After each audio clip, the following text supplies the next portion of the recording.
I'm Chip Sweeney. And I'm Sam Wallach. We're investigating and reporting on urban legends, hoaxes, and haunts. Are they fact or fiction? You decide after you take a look. Urban legends are modern-day folklore, often with a supernatural twist. They are usually passed along from person to person or on the internet, often quoting a friend of a friend as a source. They are repeated as true stories, and sometimes they are completely true. Other times there are elements of truth, or they are sometimes false.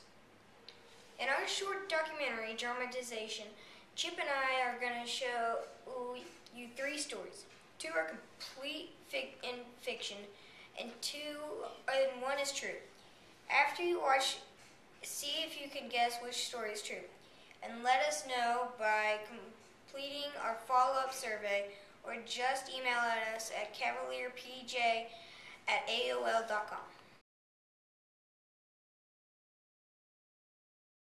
I'm investigating the tale of the choking Doberman. It goes like this. A woman goes out for an evening with her friends. When she arrives home, she finds her pet Doberman choking in the middle of the floor. She takes him to the vet, and the vet says that he must perform a tracheotomy to get whatever is inside his throat out.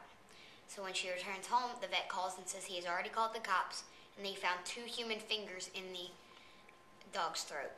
She steps outside, and the cops come. The cops find a burglar passed out in the closet with 2 missing fingers. Meet Dr. Mike Dyer, veterinarian at Proctorville Animal Clinic. Practice, and their personalities really vary. Some can be aggressive and some can be quite nice. Well, they can be very protective over their owners and their territory. They are bred to be guard dogs, and they do a good job at overseeing property, and if a stranger ever enters a premise, they can attack and can be very vicious. At the same time, they make very good pets for their owners, so they can switch gears very quickly and be vicious, or they can be very kind. Oh, absolutely, especially if the owner's not home, or even if they are, their protective instincts would kick in, and I would not want to be an intruder entering into a home with a Doberman pinscher. Absolutely, the jaw strength of a Doberman pinscher, the muscles in the jaws, those are so strong they could easily sever human fingers.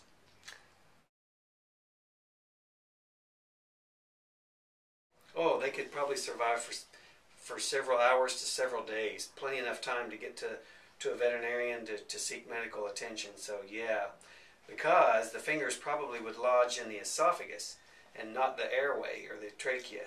And that way they could live for some time.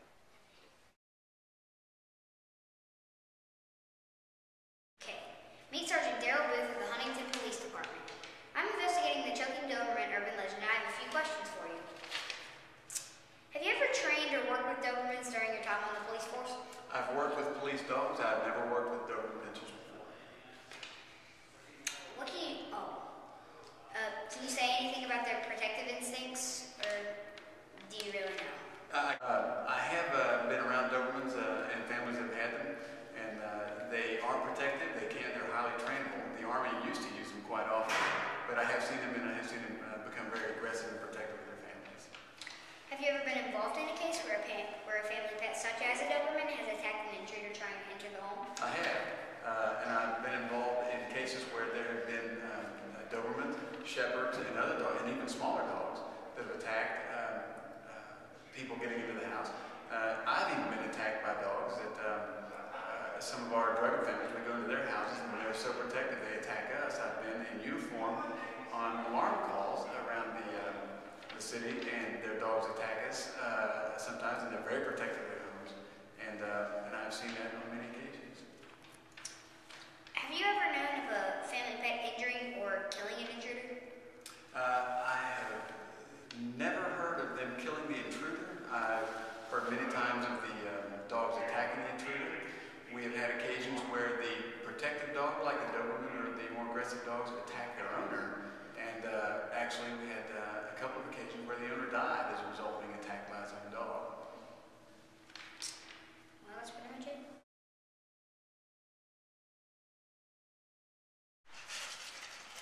Marquise Hosky, owner of Caesar. What can you say about Caesar's protective instincts?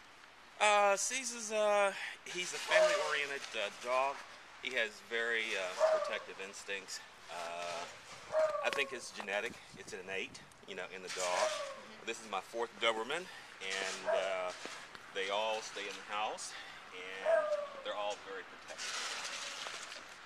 Do you think that it is likely he would try to attack an intruder if one tried to break into your home? Well, just like I said, this is my fourth Doberman. In the past, there have been occasions in which my Doberman has slightly attacked some personnel, some people. If he's unfamiliar, with the people, he feels uncomfortable. If he feels as though there's a threat, to his family, yes, it is possible. Has anything ever happened where he demonstrated his protective nature? Oh yes, just like I just said. We at one time had heating, air conditioning system installed. He was my other dog, other Doberman, was unfamiliar, with the new people and or the installers, and they passed a certain area that he felt was his area, and he took a little bite at the person.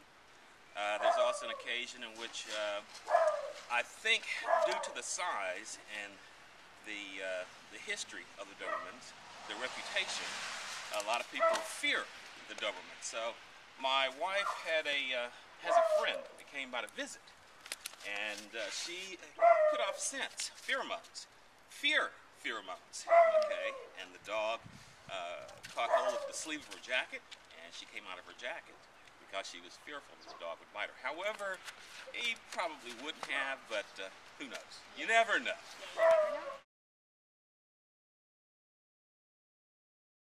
Next, I'm doing a report on the copycat. As the legend goes, a woman owned a cat who she had a very strong bond towards.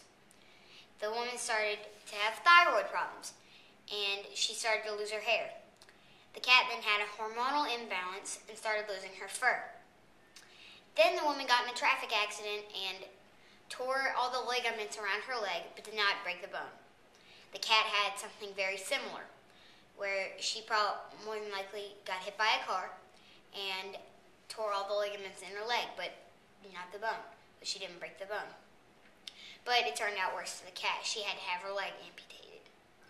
Next, the owner had to have her wisdom teeth removed. After she had her wisdom teeth removed, the cat started to have bad breath and got gum disease, and she had to have most of her teeth pulled. And finally, when the owner got cataracts, the cat developed an eye problem and eventually had to have his eye removed. I'm here with Charlie Bowen, journalist and cat lover.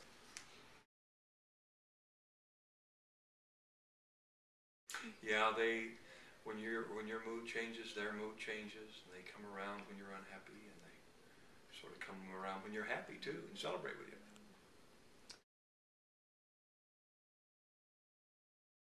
Have you ever known your cats to mimic your illness or injuries before? No, I've never really seen them have, I guess because I have unusual ailments, and the cats can't figure out how to do that.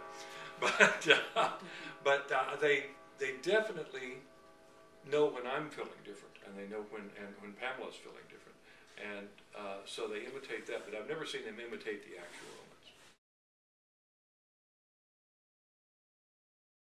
Have you heard of this happening to, say, a friend of a friend, or a colleague, or a family member, or anything? Well, yeah, cat people always talk to each other, and so they've always got stories of how their cats did things that nobody else ever heard of and never saw before. And yeah, I had a friend who once said that his cat limped when he had broken his leg. I never saw it, but he swore that one of the cat's 4 legs actually had a limp when he had a limp.